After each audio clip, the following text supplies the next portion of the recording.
गांधी जी से मिलने आए थे तो उन्होंने पूरी तरह हमारी बात सुनी है। जो एमएसपी लीगल गारंटी कानून जो हम बनाना चाहते हैं उसके ऊपर लंबी चर्चा हुई है। कांग्रेस किया है वो किया जा सकता है। अभी मीटिंग की हमने, मीटिंग में हमने ये डिसाइड किया जो इंडिया गठबंधन के बाकी लीडर्स हैं उनसे हम ये डिस्कशन करेंगे और फिर सरकार पर दबाव डालने की कोशिश करेंगे। तो आज मैं इस वीडियो में बात करने वाला हूं, जैसे कि अभी बजट सत्र 2024 का बजट पेश किया गया, जिसमें किस किस सेक्टर को कितना बजट में मतलब उनको ध्यान में रखा गया, जैसे कि बिहार को, आंध्र प्रदेश को। उसके बाद से अगर हम बात करते हैं तो किसानों को इस बजट में कितना ध्यान रखा गया, कितना उनको फायदा हुआ इस बजट से, उसको लेकर। और आज जो कि 23 जुलाई 2024 का डेट है और 22 तारीख को जो बजट पेश किया गया, निर्मला सीतारमण जो कि वित्त मंत्री है, और आज संसद के भीतर और संसद के बाहर विपक्ष के नेताओं के द्वारा विरोध प्रदर्शन किया गया, प्रोटेस्ट किया गया। एक तरीके से आप यहाँ पर देख सकते हैं कि राहुल गांधी के अगुवाई में राहुल गांधी और विपक्ष के जितना नेता है सब संसद के गेट के बाहर खड़े हुए हैं और प्रोटेस्ट अपने हिसाब से कर रहे हैं। और इस बजट को लेकर के जो ये बजट 2024 का पेश किया गया है, मोदी सरकार 3.0 जिसको कहा जा रहा है, उसका पहला बजट, इसको कहा जा रहा है कि ये कुर्सी की बजट है, सरकार बचाने की बजट है। जैसे नायडू और नीतीश की बजट है और जैसे गठबंधन की सरकार अभी बनी है तो किस तरीके से सरकार को बचाया जा सके उसकी बजट है, जिसको लेकर के किसानों के नेताओं से राहुल गांधी ने मिलने का काम किया। यहाँ पर आप देख सकते हैं कि जब किसान आंदोलन बार बार हो रहा है, कितने किसानों की जान जा चुकी है और किसान जो है इस बात पर आंदोलन करते रहे कि हमें सही मुआवजा मिले, जो एमएसपी जो कानून है उसको लागू किया जाए, उसके हिसाब से हमें मुआवजा मिले, जिसको लेकर के राहुल गांधी अभी उन्होंने वादा किया कि मैं संसद के भीतर और संसद के बाहर भी आपके लिए लड़ने का काम करूंगा। अगर बात करें तो इस बजट में जो 2024 3.0 मोदी का जो सरकार बनी है, इस बजट में जो कि किसानों को कोई खास ध्यान नहीं दिया गया और किसान इस बजट से खुश नहीं है और इसीलिए किसानों से राहुल गांधी ने मिलने का काम किया। और आप यहाँ पर देख सकते हैं। और देखिए सबसे बड़ी बात क्या कि विपक्ष के जितना नेता है सब आप उनके नेम प्लेट पर भी देख सकते हैं कि देश हित में ये बजट नहीं है। जो किसान का जो सबसे बड़ी मांग है कि एमएसपी जो कानून है वो लागू हो और उस पे मतलब उसे पालन किया जाए। और नारा जो आप देख रहे होंगे, जो तख्ती जो हाथ में विपक्ष के नेताओं के हाथ में एक तख्ती है, उसमें नारा लिखा हुआ है, देश मांगता है इंडिया, मतलब मांग रहा है ये बजट, मतलब इंडिया के लिए ये बजट नहीं है, ये कुर्सी के लिए बजट है। तो ये नारा आप देख सकते हैं कि देश मांग रहा है इंडिया का बजट, मतलब साफ साफ लफ्जों में कहना है कि ये बजट से किसी आम जनता को कोई फायदा नजर नहीं आ रही है। इसलिए विपक्ष की ये जिम्मेदारी है कि सरकार को घेरे, चाहे वो सदन के भीतर हो चाहे वो सदन के बाहर हो। तो आप यहाँ पर देख सकते हैं कि सबसे बड़ी बात क्या कि एकजुटता जो नजर आ रही है विपक्ष के अंदर, चाहे वो तृणमूल कांग्रेस वहाँ यहाँ पर नजर आ रही है, उसके बाद से आम आदमी पार्टी के नेता यहाँ पर नजर आ रहे हैं, कांग्रेस यहाँ पर जो राहुल गांधी, सोनिया गांधी खुद यहाँ पर मौजूद है और समाजवादी पार्टी यहाँ पर खुद मौजूद है। तो ये विपक्ष जो एकजुट जो नजर आ रही है, इससे सरकार की सांसें फूल रही है। वो संसद के भीतर भी एकजुट नजर आ रहे हैं, संसद के बाहर भी एकजुट नजर आ रहे हैं और जब भी कोई चीज होती है, किसी चीज का विरोध करना होता है, सब साथ में नजर आते हैं।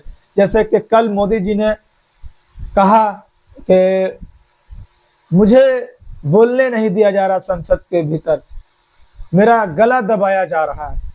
ये प्रधानमंत्री जी के शब्द है, उन्होंने प्रेस में कहा, मीडिया के सामने आकर के, मेरा गला दबाया जा रहा है। ये ऐसा पहली बार हुआ जो विश्व गुरु आकर कहे कि मेरा गला दबाया जा रहा, मुझे बोलने नहीं दिया जा रहा। यही विश्व गुरु 2024 में कह रहे थे सदन के भीतर, पार्लियामेंट के अंदर, कि ये एक अकेला सब पर भारी है।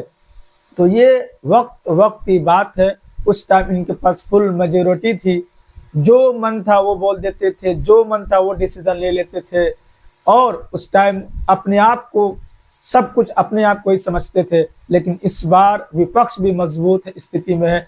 जो सरकार करती है अगर वो जनता के हित में नहीं है तो उसको आवाज उठाने का काम करती है विपक्ष, पार्लियामेंट के भीतर भी और पार्लियामेंट के बाहर भी। जिस तरीके से आज देखने को मिला सदन के भीतर, सदन के बाहर, राहुल गांधी की अगुवाई में, सोनिया गांधी की अगुवाई में विपक्ष एकजुट नजर आई। और विपक्ष के सभी नेता के हाथ में आप यहाँ पर देख सकते हैं नेम प्लेट लगा हुआ है, तख्त पर लिखा हुआ है, कुछ कुछ स्लोगन सब पर लिखे हुए हैं। खास तौर से इस बजट को लेकर के जो हाहाकार मचा हुआ देश के अंदर, क्योंकि बहुत लोगों को उम्मीद थी इस बजट को लेकर के कि ये बजट जो किसानों के हित में होगी, लोगों के हित में होगी, इससे देश हित में होगा। लेकिन ये बजट आया उसके बाद से अलग अलग लोगों की प्रतिक्रिया आना शुरू हो चुका है और लोग जो सत्ता में है, जो विपक्ष में है, वो अपने अपने हिसाब से प्रतिक्रिया देने का काम कर रहे हैं। उसी क्रम में विपक्ष के नेताओं ने सदन के भीतर भी इसको लेकर आवाज उठाने का काम किया, सदन के बाहर भी एकजुट होकर आवाज उठाने का काम किया। तो ये पावर होती है जब विपक्ष मजबूत स्थिति में होती है तो हर वो चीज मतलब करा सकती है जो सरकार न करने को तैयार हो।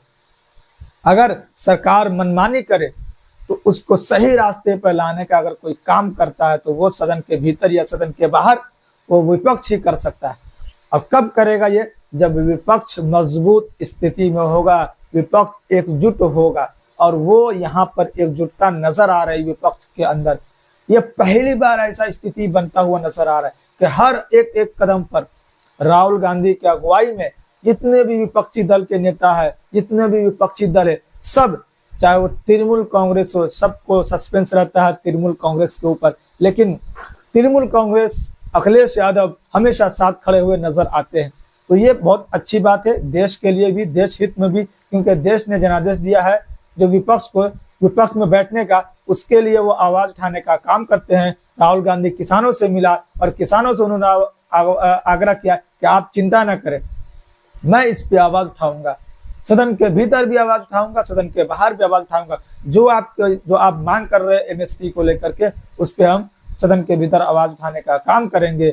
और ये किसान का जो एक मुद्दा, बहुत लंबा मुद्दा, बहुत दिनों से ये चला आ रहा है। इसको लेकर किसानों ने कितने लाठियां खाए, कितने डंडे खाए, आंसू के गैस के गोले खाए, सड़क जाम किया गया, कितना कितना दिल्ली में आप लोगों ने देखा होगा बॉर्डर को जाम किया गया। फिर भी वही स्थिति है, किसान फिर भी अभी नाखुश है मोदी सरकार से, मोदी गवर्नमेंट से, जो तीसरी बार मोदी सरकार केंद्र में आई है। और सबसे इस बात प्लस पॉइंट ये कि मजबूत स्थिति में विपक्ष है और सरकार को झुकना पड़ रहा है।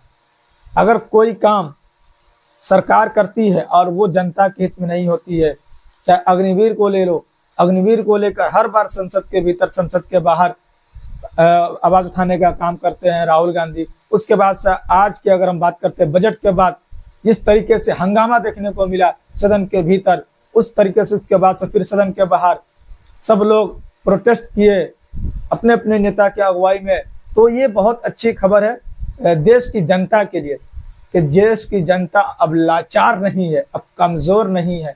जो पहले हुआ करता था 10 साल पहले कि सरकार ने जो फैसला कर लिया वो एकदम पत्थर की लकीर बन जाती थी, उसे कोई मिटाने वाला नहीं है।